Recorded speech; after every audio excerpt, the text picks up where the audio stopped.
Dr. Chad Edwards. I am the CEO and founder of Revolution Health and Wellness Clinic. CBD stands for cannabidiol, and it is a chemical compound that is derived from the hemp plant and interacts with the cannabinoid system in the human body. The cannabinoid system is the largest receptor system in the human body. There is a distinct difference between THC and CBD. CBD is the oil primarily derived from the hemp plant. THC is derived from marijuana, which the two are actually the same plant. They're just grown and resourced for different resources. CBD by definition has less than 0.03% THC. Probably one of the most common misconceptions is that CBD oil can make you high or has a hallucinogenic effect on the brain or the body. CBD oil has numerous benefits, and it can interact with both the CB1 and CB2 receptors in the human body. CB1 tends to focus a little bit more on neurologic type symptoms, and CB2 tends to focus a little more on the immunologic system.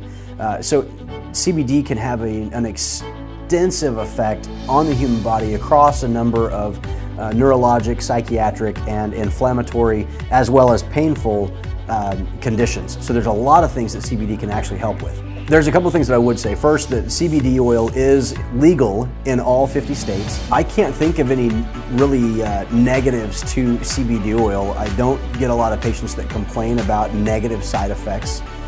The biggest thing that I would say is if it doesn't work, it just doesn't work. CBD is not habit forming. It doesn't. We're not aware of any tolerance or dependence on the chemical molecule in the human body. We do see a lot of patients that get a lot of benefit from their anxiety issues with CBD, and again, it's often very high on my list of recommended substances for anxiety because it doesn't really interfere with your ability to function. You can still sleep, you can still wake up, you can still drive, you can still do all of those things, yet the anxiety can often be curtailed. So, again, the endocannabinoid system is the largest receptor system in the human body, and it interacts with a lot of tissues.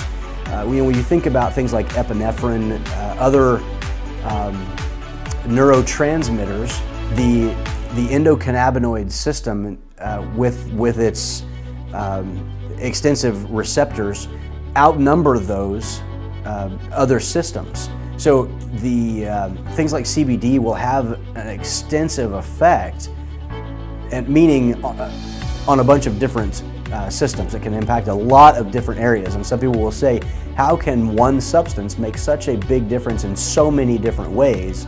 And it's because of the number of receptors in the human body that are just natural to it, and taking CBD oil can enhance the effect of that receptor system and can help balance the immune system. There's some anti-cancer properties, there's some, of course, anxiolytic properties, and some immunologic balancing. There's just a lot of things that it can do, and when you look at risk versus benefit, I think it's clear that it's a good recommendation as an initial therapy or as a secondary therapy in a lot of cases.